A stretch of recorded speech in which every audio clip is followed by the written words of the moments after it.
to. He's going to end up calling these people who are doing video testimonials and scheduling these video testimonials based off of that report from what you guys are turning in, and explain to them how it works. Look, we got a report within our computer. They take this sheet and they put it all in everything that you're agreeing upon. The office will be contacting you, and we follow through with this. You'll be getting a call from our videographer. We'll be calling you up, setting up the video testimonial, the before and after pictures. So, I mean, he's not just going to show up unexpectedly, but he'll let you know when he's coming by to take the photos. Because, I don't know if you saw the ad we posted yesterday on there. Make sure you guys like and share it and everything else, too. It was just a before and after thing. But, it was a little off on the angle from the before and after. If he's the one taking the befores, he knows what angle he took the before. He can have that same angle, 3 or 4 different shots of it to really make the ad pop a little bit more. But explain to them, this is what we got going in the process. A lot of companies will come out and say, oh, we'll give you $500 off for a sign. We have to downplay the sign. Don't get me wrong. We get a couple calls from the sign and everything else. Generally, we get an average of 2 to 3 calls per sign that we put out there. Okay? But, we actually have to do that for permit reasons. Everybody does. We put the sign in the lawn. That gives basically the inspectors a heads up knowing that you're getting work done on your house, and they make sure we pull the proper permit so you're protected. So putting up the job sign is actually for your protection. Anybody who's going to pay you to put up a job sign, come on, man.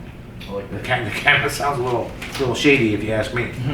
We'll generally get 2 to 3 calls. I mean, that's average, and this is pretty much how it works. However, if we can come out here anytime during the year, once a year, and put that job sign out there, strategically where we want it, with everybody else in your neighborhood, now all of a sudden we have 15 in your neighborhood all at once. You think that might make a difference?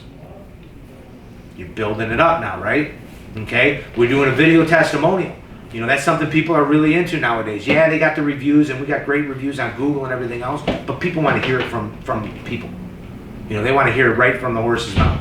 So if you'd be willing to do a video testimonial, people are more into the videos and stuff like that as far as engaging and interacting with them. That's why we have this here.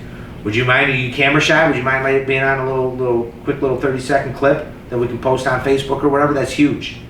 And you'll get that customer, that woman, or, yeah, I got no problem. Really? You don't? Because, man, I don't know if it's just this week or whatever. Everybody's been camera shy. No one wants to do that, and we've really been pushing it out. Now you qualified them, right? You're making them feel special because nobody else fucking has the balls to go on camera. And this person's landed, yeah, you know what, Dave, man, can any way you can bump this to a level 3? I got one of those that said they have no problem doing a video testimony. I know we've been really pushing hard for those because everybody's been gun shy, camera shy, not wanting to do it. But I got a live one here. All right, they're willing to go with it, everything. Can I bump that to a level 3? Fuck yeah, you can. Let's do it. Okay, but you're going to bat for them. You're giving that credibility. You're taking that doubt away from them. 2 calls for one discount, pretty much. Right. Because you call for it, and then you go through the list, and then call back again and be like, hey, man, this is a good one. Yeah, for sure. Build it up even more at that point. All of those little things. You got to tell and go and you got to explain all of those first, though. You can't just say, hey, if you're willing to do a couple of these, I can save you some money. No, fucking explain what we're asking for each one, why we're doing it. You should take 10 to 15 minutes building that whole fucking thing up. Because the more you build it up and the more excited they get, as you're adding up the numbers and you're on the phone going, oh yeah, by the way, I'm on a main street, man, I get a bunch more traffic. How many times you been to that customer where they're yelling in the background? I had a couple of them the other day. That means you're building it up, you're telling a good story, but that's how everybody, they should be chomping at the edge of their seat, fucking going, okay, so what can he do for me? Hold on, and you're just still hitting the calculator. Make them sweat it out for a minute, right? Let them think about, oh man, this is awesome. Oh yeah, I hope he can save us a bunch of money. I really like it. Let that fucking go through. If you come back off the phone too quickly and you just give them the price, they're not going through that in their mind. You want them to get more excited about it. Go, oh, I hope he can get it to my number, man, because I really want to do it. Well, what is my number? And they're fucking thinking about it in their head, right? And man, if he could do it for 10 grand, I would do it. Well, maybe I would probably do it for 12, but fucking 10 would be even better. Hopefully you can get there. You got to let them have time, and that's why sometimes, like you were saying, don't go so quick.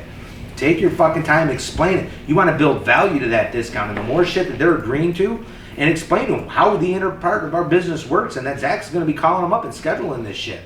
Going through it in each thing, and we're going to give you, next thing you know, you're going to wake up a couple days before Halloween, you're going to have a new fucking brand new, beautiful looking rock solid sign in your front lawn. Going, what the fuck? That gets our phone to ring too. Hey man, what the fuck is going on? Why is there a sign in my lawn? Oh, remember you signed up? Oh yeah, that's right. Don't we call them first? No, fuck no. Not for the signs. Unannounced. Okay. Really? Yeah. We've never done that yet. We're still gathering all of that information and shit, so we haven't even got. Don't close it all the way because you won't get back in. Uh-oh. He's in a predicament right now. You sharded? No. Lily's standing right in front of the door. So. Shut the fucking door. I don't want the dog in here. But yeah, I mean, guys, the biggest thing is, make sure you're getting those commitments during the pitch, building the doubt, building the value from it against the competition. And then we have to be on, above and beyond what the competition did to keep ourselves up there. I mean, as far as showing up on time, looking the part, being, having your shit organized. Don't be opening up your binder and fucking a bunch of shits all over the place. Be organized with it. Know where your stuff is. I know in the beginning I wasn't the most organized person in the world. I'd open up my fucking briefcase. My dad was terrible. He'd go through and he'd fucking pull out contracts and shit and have gum stuck to it on a fucking straw and shit. And I'm telling you, dude, but he still sold, but it's just like, that's our competition. I mean, you're nice and organized there, but you go in to reach in for a fucking contract, you better know where it's at. If you're fingering through it for 10 minutes, fucking going through it, you can't find a contract in there and shit, what is that, what kind of message does that show your customer? What are they going to do with my paperwork? All those little things. For sure, and it all adds up. I mean, these are the numbers here from up to date for the month. Take one, pass one around.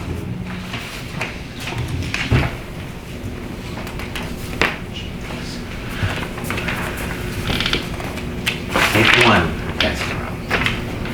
I got this. They're all within reach, man. Oh, that one wasn't. Guys, we're having a hell of a month right now. We're up fucking almost 100% from this time last year. We're almost just below fucking $500,000. Today is what, the 15th or the 14th? 14th, 13th, 15th. 15th. 15th. So we're right there, man. We're right there on pace for that fucking million. I know we got some pending jobs and shit that are out there that we can hopefully push over. Tomorrow. But think about it, dude. It's all a numbers game. It's all percentages. You look at your closing percentage, for instance, and not to pick on anybody, I'll pick on somebody who's not here. Who's not here? Dave. Who's not here? Yeah, well, you can't pick on him too much. Oh. All right, we'll pick on Fred because he's not here. He's at 40% close. Okay, yeah, he's our top dog for the month right now at 110,000 in good business. But think about it. If he can take something, if he shows up, a little bit earlier to his appointment and it isn't late, or if he goes up on a roof, or he goes up in the attic, okay, you think that might increase his closing percentage? 2 percentages? For sure. I don't know if Fred goes up on roofs or not. I don't think he does. He doesn't. Okay, he's closing 40%. He goes to the edge. He's like, I'm not getting on. Right, but just think about it. Even a guy like Fred, if he got up on somebody's roof and stuff, do you think he could improve his closing percentage up to 2%? Maybe 3, even more? I mean, we're using that as an aspect to create doubt against our competition. Right? And he's fucking top dog right now for the month. If you dress a little nicer, you think that might improve your percentage? 1% here, 2% there? If you're a little bit more organized, where your paperwork and shit is there, but that one customer where you're fingering through everything and you couldn't find the contract for 5 minutes, it created that doubt in the customer's mind, and all of a sudden that deal went haywire. And you're like, how the fuck did I lose it? It could be one little thing like that triggered them. They could think back and you go, they go, well, how long is this job going to take when you're here? From time of order, how long? And you're like, 3 to 4 weeks. Okay, and you tell him that, and the guy's all of a sudden he's thinking, going, well, wait a minute, dude, you were 15 minutes late. You're going to tell me 3 to 4 weeks? I don't know if I can believe you. All of these little things can add that percentage one way or another here. Again, I'm not going to sit here and blow smoke at you and say I'm the best closer and shit in the world. I'm going to stack the deck any way I can in my favor. I'm going to make sure I look better dressed than the other guy. I'm going to make sure I got there early because half the guys don't show up or show up late. I'm going to make sure I go up on the roof because there's a chance that one of their guys didn't. I'm going to make sure I go up in the attic because there's a chance that some of their quotes didn't do that. I'm going to make sure I go through and show them the product and everything else because there's a good chance that somebody didn't. I'm going to make sure that I involve the wife because there's a good chance the other guy didn't. I'm going to do every fucking little thing to stack the deck in my favor, hoping that the other guy didn't do one of those. And if he didn't, I created that doubt. And that's all I'm looking for. And yeah, can you get away with it and close without doing every little thing? You can. But I don't want to take that fucking chance. That one guy who fucking went sideways on you or whatever the case is because he was triggered because you showed up 10 minutes late could have been a $5,000 commission. And you don't realize that you were 5 minutes. Like, fucking 5 minutes, what the big deal? But that's that stubborn old guy who he's got more money than God because he's been retired from Chrysler for years and shit, invested it well and everything else. He wants to spend 50 grand, but he wants to make sure every fucking thing on his list is checked off. The first one was you showing up on time. You walked on his fucking grass. You smelled like cigarettes. No smokers in You know, here. you smelled like fucking garlic because you fucking went to the titty club or something. Why'd you before. look at me, man? I don't know. I don't know. Fucking shower, my man. So guys, but no, we're having a hell of a month, but look at your numbers, man. I mean, figure out what's going on. If your demo percentage isn't where it should be and stuff, could be that you're not showing up on time or you're running late. You know, again, sometimes it's beyond your control because you're going back to back to back and we're calling them up and we get that and stuff. I mean, sometimes you can't control that. But that's where communicating with us, so at least we can give them a heads up and let them know, call them from the office, hey, they're running a little bit behind, then that's appreciated. They know, you know, it's construction too. They know shit can happen, and if shit happens, they just want to be communicated with. I mean, you guys are running into that where, hey, what's my status? What's my status? What's my status? They want to be communicated with. Even if you tell them, look, we're still 2-3 weeks out, they just want to be told that. They don't want to be ignored for that time frame.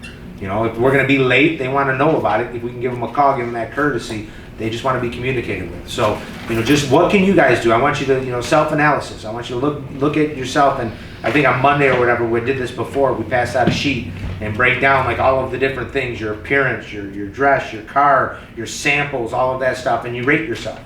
You know, how would you rate yourself on all of them? Are there any areas you can improve? And you remember that? Yes. When we did that? Do you No. have your old sheet? It's probably buried in a stack of paper. Well, I'm gonna make copies of them, at least scan them into the computer so I can keep, so 6 months later, 2 months later, we can print it out and now you can evaluate yourself. Do you feel that you've improved in those different aspects? Have you improved your appearance? Have you improved your promptness? Have you improved your paperwork? You know, have you spent that extra 10 minutes with that customer, that one extra drop? You know, so you can kind of, again, analyze yourself and stuff. Am I making improvements in these areas? Because again, every little tweak that you make is just gonna tweak your numbers. Just that little 0.5%. That's huge at the end of the year. That can be thousands of dollars, tens of thousands of dollars. That was like our player rank in the video game, right? Mm-hmm. Yeah. That was because of me, because I came in with a fucking nasty beard, fucking looking all shitty. And Dave's like, all right, everyone, Dave looks like shit, so let's create this. Kind of. It's kind of how it I went. know. All right, any questions, anything else for sample-wise that we need that you guys can think of? That's not on there? Tar paper. We got Felt? balls. Felt. We got buckles. We got- I'll get a bunch cut up. What about like pieces of J channeling or something? We got a Oh. bunch of that too. I need one of those like Pieces. outlet, electrical outlet, like squares, like a Yeah. siding square. I need one of those too. Light block? Yeah. Is that Light the- block, Yeah, light plug block, whatever. Yeah, Whatever's smaller. one of those. We should just have like a fun day where we just go into the warehouse and just grab a Yeah. bunch of our extra shit. Everybody just goes, runs through it. Fucking roll We'll cut up some J channel for you guys. We'll We'll roll miter a the- couple pieces up. roll the Blackstone into the back, you know. Ching, ching, Bitch ching. folds up, man. I know it does. It's fucking sweet. I should. Actually, I gotta talk fucking Levi and just get one. Yeah. Out of the office. Oh, I gotta man. find a little spot I can roll it in and be like, dude, trust me, be Yeah. protected. It'll be good. Yeah. All right. Take care of it, I promise. Then he'll do It'll be like the the pet. We'll take, Efficient. we'll take it. What's that? It'll be like the family pet. We'll take care of it, I promise. Yeah. Let's see if Levi wants to. I'll take care of it for sure. I'll come in here, season it, make sure it's nice. Put and some good. pepper on it. No, you don't put pepper on it. You just rub oil on that shit. It's a cast? Yeah. Yeah, so you gotta. You can get stainless. It's expensive, but really Yeah. nice, right? 'Cause then you don't get that rust on there. Yeah. All right. So what we figure, Pro V, it's a respin, and then the Or a towel. Yeti is one of these. Is the mystery You get box. to pick, yeah, the mystery box. You get to pick one of them items. What up? What's up? We're about ready to do the spins. You a plumber, Alright. man? Make You got new stuff on here? We haven't done this in a while. I just Yeah. looked at it. The Yeti is, I got like a little mystery box of a couple things. The Pro V one is just to respin everything else. We're good to go. So the new guys don't really understand how exciting we were for to get socks back. Yeah. I love socks, so. Yeah. No, I mean, these some in the badass wintertime, socks. we wear the fuck out of some socks around. Yeah. Summer kind of goes away. It's almost socks. season. We're gonna do Crazy Sock Thursday with our meetings and shit. So we're gonna have some fun with it on our Facebook and everything else. Where, you know, we'll post out there once we do the spins and everybody gets their fucking socks and shit. Yeah. We'll go out there, Crazy Sock Thursday, post your fucking the socks you're sporting today. So we'll get engagement with everybody, but we'll do it once a week at the meeting. My shit will start it all off. I mean, I got my Superman ones on today. They're fucking rock and roll, you know, so we have fun with it. This guy's a fucking sock fanatic, man. So, Did you get a? you should see he's got some Trump sock, man. They're fucking- Oh fuck yeah! I got some Did serious you get shit. some Trump socks for the spin? Unfortunately, You're not allowed to. I do did that. not. No, I didn't get a lot of great socks for today because I was in a hurry. But I promise you, it's Lacking. getting colder. I will. Spencer's Gags and Gifts, man. We'll go fucking everything else. So, Zach, make sure we're gonna go. Who do we want to go first? Let's go with Dave's got 16 and a half spins. Anthony's got 7. Matt's got 3. Christ. We haven't spun since March. 16 and a half spins. He's writing shit over par, man. 16 and a half. Yes. Splits. Well, because he. Yeah. Split.